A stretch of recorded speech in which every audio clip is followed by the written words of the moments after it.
passos são teus, o meu próximo minuto é teu.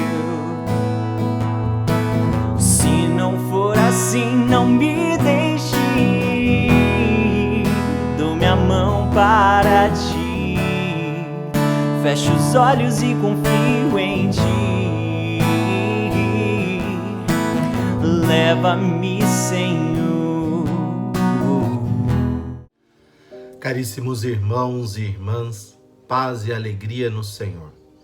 No Senhor que é a nossa alegria, no Senhor que é a nossa força, no Senhor que nos traz a cura, o cuidado, no Senhor que recebe a nossa ação de graças e o nosso amor.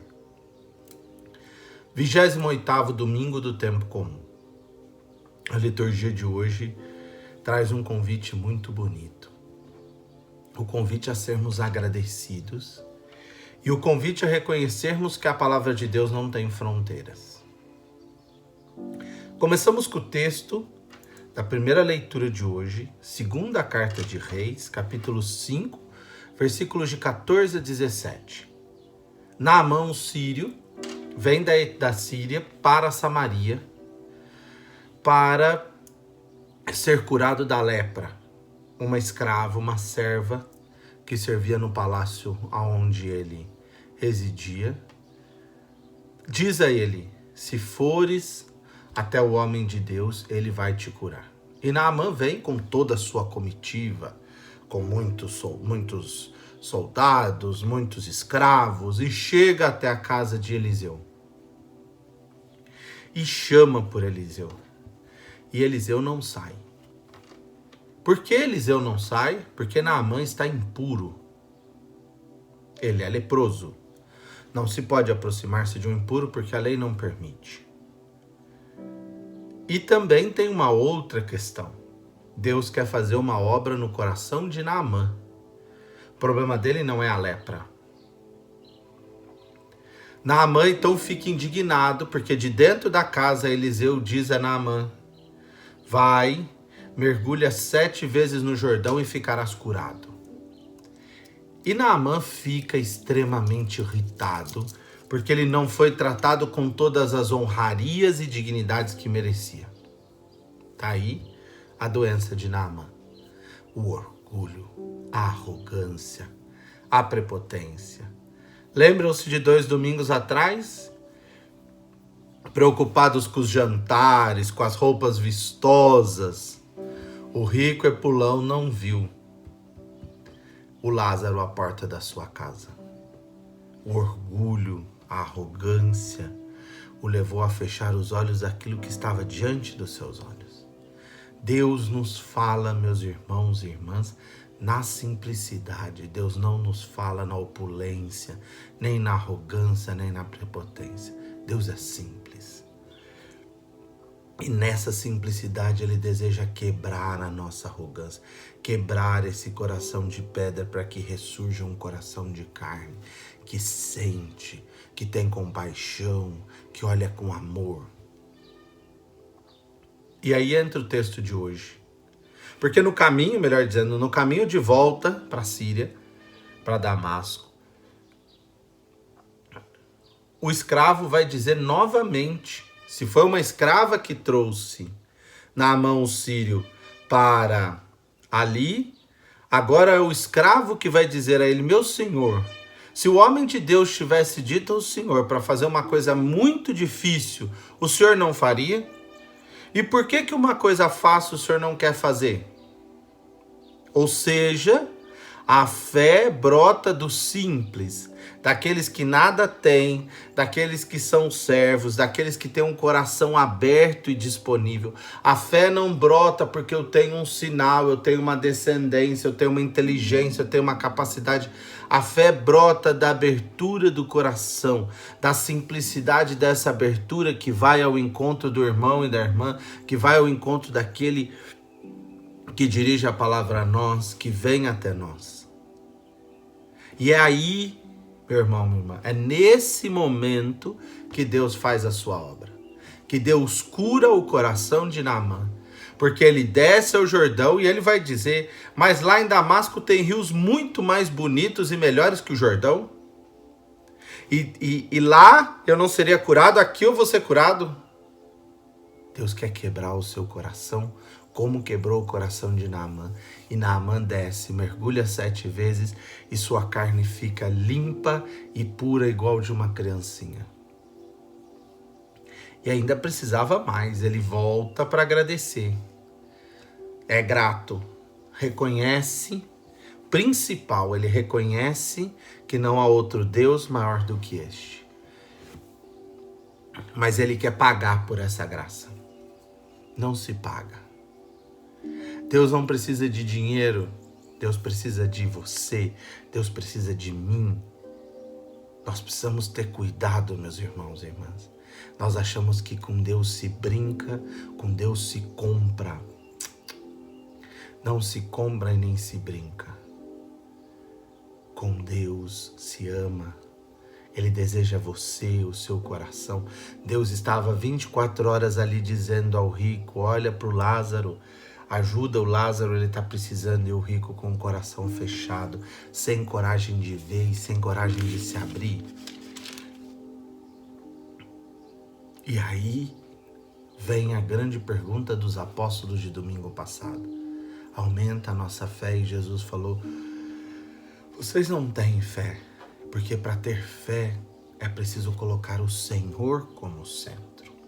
O Senhor como princípio fundante. Não a minha vontade ou o meu querer. Não a minha decisão. É aí que Naamã vai entender, este é o único Senhor. E ele leva a terra exatamente porque ele quer servir a este Senhor. E aquela terra vai ser o sinal de que ele vai voltar o seu coração para este Senhor. Esse Deus que é um Deus de vida e de esperança. Meus irmãos e irmãs, no evangelho de hoje, que está em Lucas, capítulo 17, versículo de 11 a 19, nós vamos encontrar algo mais ou menos parecido. 10 leprosos gritam a Jesus, Senhor, cura-nos. À distância, porque não podia se aproximar. E Jesus vai dizer, vai se apresentar ao sacerdote e oferece aquilo que a lei prescreve. Ou seja, cumpra o mandamento da lei. E eles vão.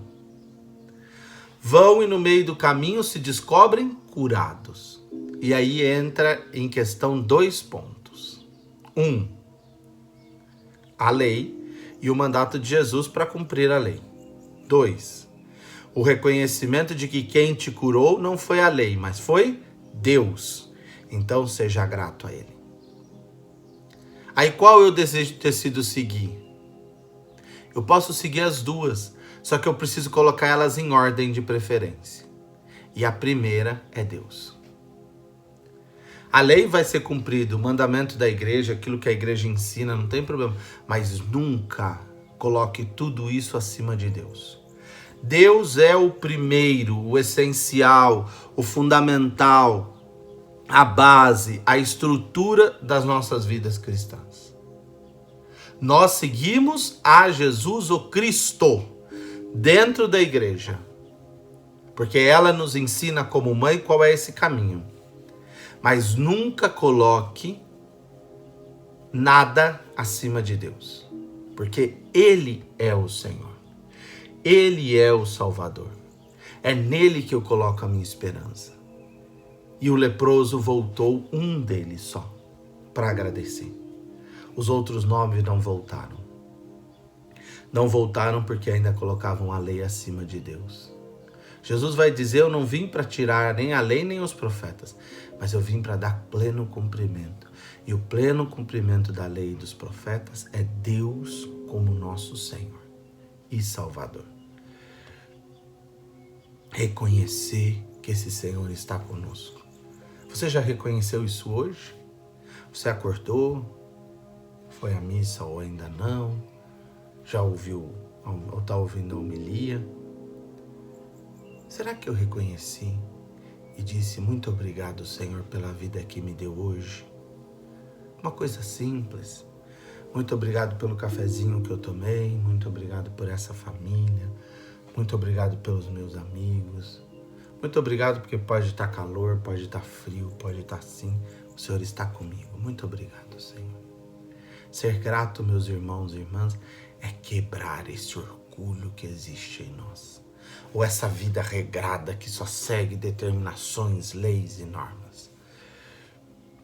O Senhor nos convida a sermos livres, a fazermos o que tem que ter feito e sermos felizes aí, realizados. Pode ser que me canse, que dê trabalho. Um filho, por exemplo, dá muito trabalho, mas o pai e a mãe ficam realizados, mesmo com aquele cansaço. O nenenzinho acabou de chegar em casa da maternidade, ele chora, ele está se adaptando, ele está se entendendo.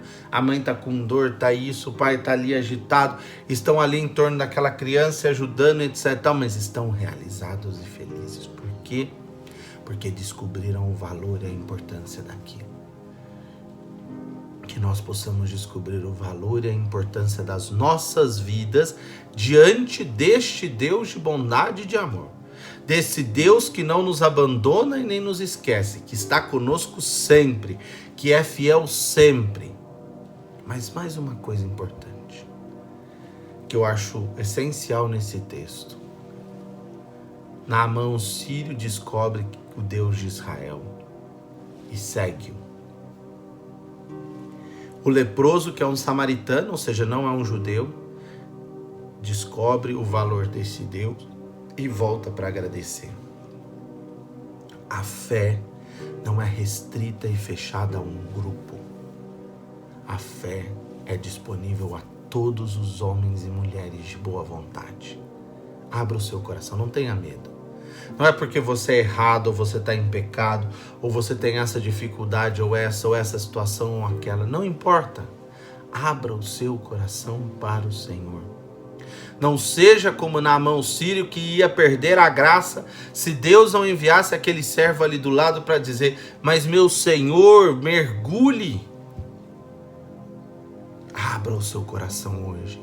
Deus quer falar contigo, Deus quer falar na sua vida, Deus quer renovar o seu coração, mas para isso é preciso dispor-se.